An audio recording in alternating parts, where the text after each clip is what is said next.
morning to be back in the house of God in another service. Seigneur, nous sommes heureux ce matin. Chers téléspectateurs de Parole Créatrice Info Télévision, bonsoir et bienvenue sur votre émission Le Plan Quotidien. Écoutons ensemble le contenu de cette semaine. Now for a moment while we have. How beautiful that parable was taught of the wedding supper. He found one there without a wedding garment on. Well, that's very typical. In the Oriental times when they give a supper out or something or another, the bridegroom had to furnish the robes. That's the way it is in this affair too, the wedding supper we're going to. Cette parabole du souper des noces a été enseignée de façon vraiment magnifique. Il a aperçu quelqu'un qui ne portait pas de vêtements de noces. Eh bien, c'est vraiment typique.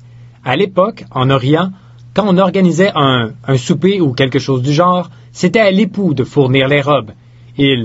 Il en est de même pour cet événement, le souper des noces auquel nous allons.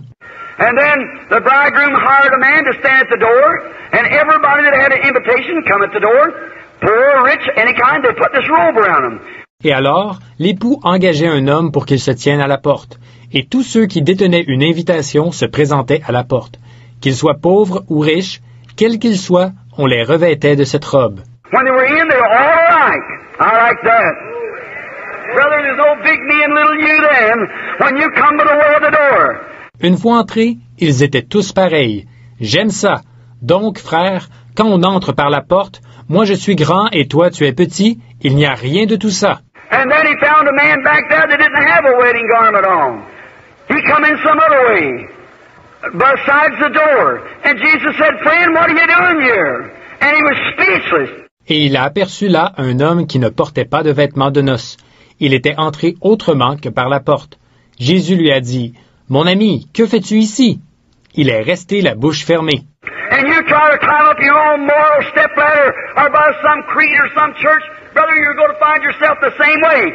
Et vous qui essayez de monter par l'escabeau de vos propres valeurs morales, ou par un credo, ou par une église, frère, vous vous retrouverez dans la même situation. Every man that comes by the door is going to get the same robe, and that robe is the baptism of the Holy Ghost. Every man pays the same price. Tout homme qui entre par la porte recevra la même robe. Et cette robe, c'est le baptême du Saint-Esprit. Tous les hommes paient le même prix. There, Jesus facing up that road, a road that you and I, tonight, all of us are guilty of sending him up that road. On his mind, he knew that he was going to Calvary up that road. Là, Jésus faisait face à ce chemin. Chemin sur lequel vous et moi, ce soir, nous sommes tous coupables de l'avoir envoyé. Dans sa pensée, il savait qu'il se dirigeait vers le calvaire, sur ce chemin-là. On that road, he knew he was going to Gethsemane. He was going to Pilate's judgment hall. He was to be beaten, mocking, and his great gifts of God was to be put at trial.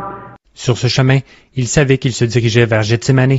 Il se dirigeait vers le prétoire de Pilate. Il devait être battu, raillé, et alors, ces grands dons de Dieu devaient passer en jugement. Go to put a rag around his head and smack him on the head and say, now if you know all what's in the people's hearts and minds, tell me who hit you. All those things faced him. On allait lui voiler la tête et le frapper sur la tête et dire, bon, si tu sais tout ce qu'il y a dans le cœur et l'esprit des gens, dis-moi qui t'a frappé. Il a dû affronter toutes ces choses. A quivering, bittering death there he had to face.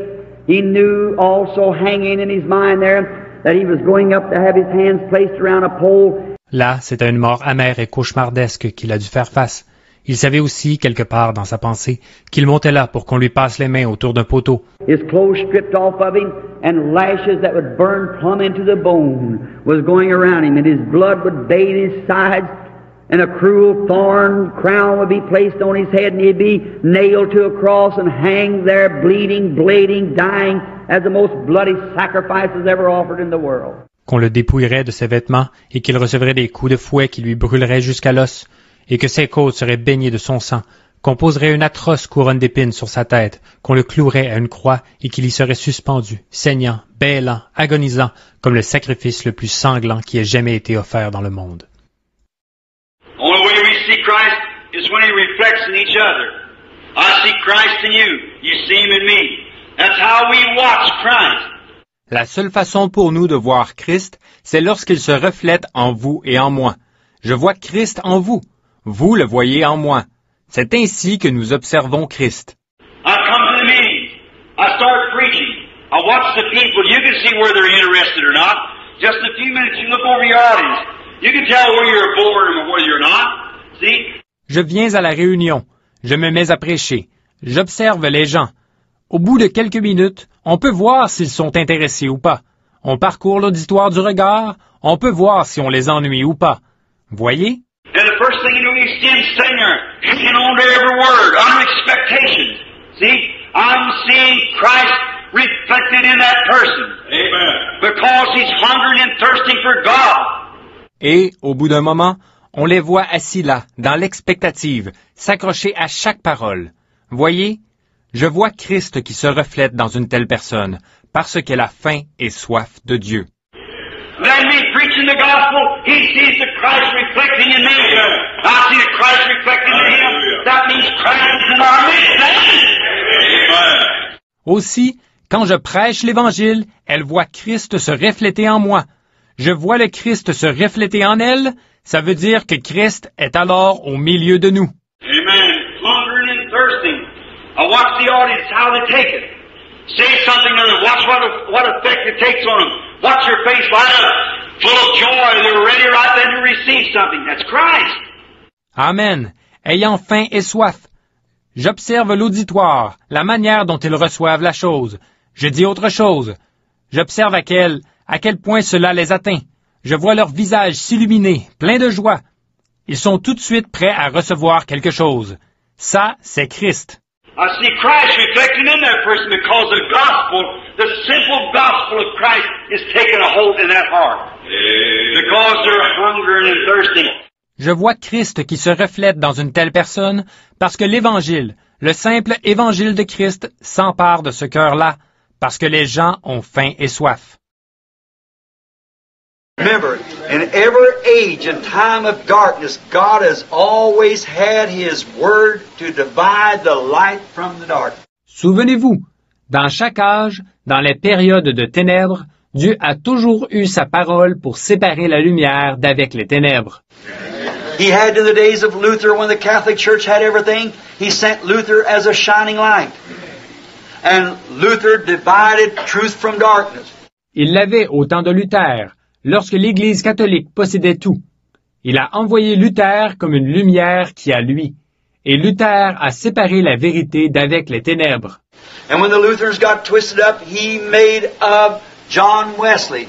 And he divided light from darkness. And in the days of Pentecost, when the Wesleyan the Methodists got all gummed up, and the Baptists and Presbyterian, he sent the Pentecostal message to separate light from darkness. Et lorsque les luthériens se sont embrouillés, il a produit un John Wesley, et celui-ci a séparé la lumière d'avec les ténèbres. Puis, au jour de la Pentecôte, quand les Wesleyens et les méthodistes se sont mis dans le pétrin, ainsi que les baptistes et les presbytériens, il a envoyé le message pentecôtiste pour séparer la lumière d'avec les ténèbres. The Pentecost went right back out into the darkness again like that in their organization, took their creeds and things. Les gens de la Pentecôte sont retournés tout droit aux ténèbres, comme ça, dans leur organisation. Ils ont adopté leur credo et tout. Now the hour has come for this word to be vindicated. He sends a light. The word made manifest like He did in the beginning. Sends a word and it proves itself. Maintenant, l'heure est venue où cette parole-ci doit être confirmée. Il envoie la lumière, la parole manifestée, comme il l'avait fait au commencement. Il envoie la parole et elle se démontre d'elle-même. Oh, brother, what a day that we're living in. The Bible said in this day, that in 2 Timothy, the Spirit speaks expressly in the latter days. They'll depart from the faith, and will be heady, high-minded, lovers of pleasure more than lovers of God. Oh, frère, quel jour que celui où nous vivons! La Bible dit qu'en ce jour, dans 2 Timothée, que l'Esprit dit expressément que, dans les derniers jours, les hommes abandonneront la foi et seront emportés, enflés d'orgueil, aimant le plaisir plus que Dieu. I come to the church the other night. It was altogether too snowy and bad to come here. But they had a basketball game. And they had to turn hundreds away. Je suis venu à l'église l'autre soir. Il neigeait trop fort et il faisait trop mauvais temps pour venir ici. Par contre, à un match de basketball là-bas, on a été obligé de refuser l'entrée à des centaines de personnes. What is it? Their God is basketball. And what is your God then? A big blown up piece of air. I'm glad that our God is the Lord Jesus Christ and His person of His resurrection, a real living creator who made the heavens and earth. Qu'est-ce que ça veut dire? Leur Dieu, c'est le basketball. Alors, dans ce cas, votre Dieu, c'est quoi? Une grosse bulle d'air. Je suis heureux que notre Dieu soit le Seigneur Jésus-Christ, sa personne ressuscitée, un vrai créateur vivant qui a fait les cieux et la terre. But they want to see that. The kind of spirit in them draws for that. The spirit in a Christian draws him to Christ. How can a man come to me except my Father draws him? Mais eux, c'est ça qu'ils désirent voir. Le genre d'esprit qui est en eux les attire vers cela. L'esprit qui est dans le chrétien l'attire vers Christ. Comment un homme peut-il venir à moi sans que mon Père ne l'ait attiré? Look, deity. I'm a part of Charles Branham because I was born from Charlie Branham, my daddy. I'm a part of him. Regardez, la divinité. Je suis une partie de Charles Branham parce que je suis né de Charlie Branham, mon papa. Je suis une partie de lui. I got a forehead like him. My hair was like him. I'm a small man like him. I'm in the nature like him because he's my dad. Mon front est comme le sien. Mes cheveux étaient comme les siens. Je suis un homme de petite taille comme lui. J'ai une nature comme la sienne, parce qu'il est mon papa. And if we become in spirit sons of God, deity dwells in the man. Et si nous devenons, en esprit, des fils de Dieu, la divinité habite alors dans l'homme. Hallelujah. Then you talk about blind eyes being open. They said nothing impossible with God. God said nothing impossible with you if you believe. Not with God, but you. Deity is in man. Alléluia! Là, des yeux aveugles qui s'ouvrent, on pourra en parler. Les gens disent que rien n'est impossible à Dieu. Dieu dit que rien ne vous est impossible, à vous, pourvu que vous le croyez. Pas impossible à Dieu, mais à vous. La divinité est dans l'homme. The very God that stood back there on the mythical platform of the eternities and rolled worlds off of His hand and created these things, give you the privilege to be His son and you're a part of Him. Le Dieu même qui s'est tenu là-bas sur l'estrade mythique des éternités et qui, de ses mains, a formé des mondes et créé ces choses, il vous a donné, à vous, le privilège d'être son fils. Vous êtes une partie de lui. And God dwells in mankind and man himself is deity. Hallelujah. There you are. Might choke you, but study over that a little while. See? Dieu habite dans le genre humain, et l'homme est lui-même divinité. Alléluia! Voilà! Vous trouvez peut-être cela dur à avaler, mais étudiez-le pendant un instant. Voyez? Always remember, church, God's words are true.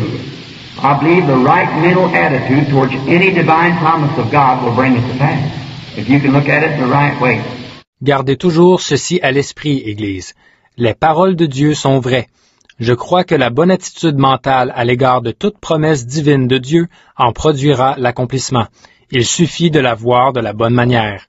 But remember, here's been my standard in life. I have tried to do this. The first thing, I want to find out whether it's the will of God or not. Then I know it's God's will. Mais souvenez-vous, et ceci a été le principe de base de ma vie. Voici ce que je me suis efforcé de faire. Premièrement, je veux voir si, oui ou non, c'est la volonté de Dieu. Là, je sais alors que c'est la volonté de Dieu. The next thing is my objective to it and my motive in doing it. Then if it's the will of God and my objective is right and my motive is right, I have faith that it'll be done. Ensuite, quel est l'objectif que je vise et le motif qui me pousse à agir? Alors, s'il s'agit de la volonté de Dieu, que mon objectif est juste et que mon motif est juste, j'ai foi que ça aboutira. Because first it's the will of God and my objective is to glorify Him and my motive is to give Him all the glory. So there's no selfish motives about it. If you have a selfish motive, it won't work. Parce que, tout d'abord, c'est la volonté de Dieu. Et mon objectif est de le glorifier. Et mon motif de lui donner toute la gloire. Voyez?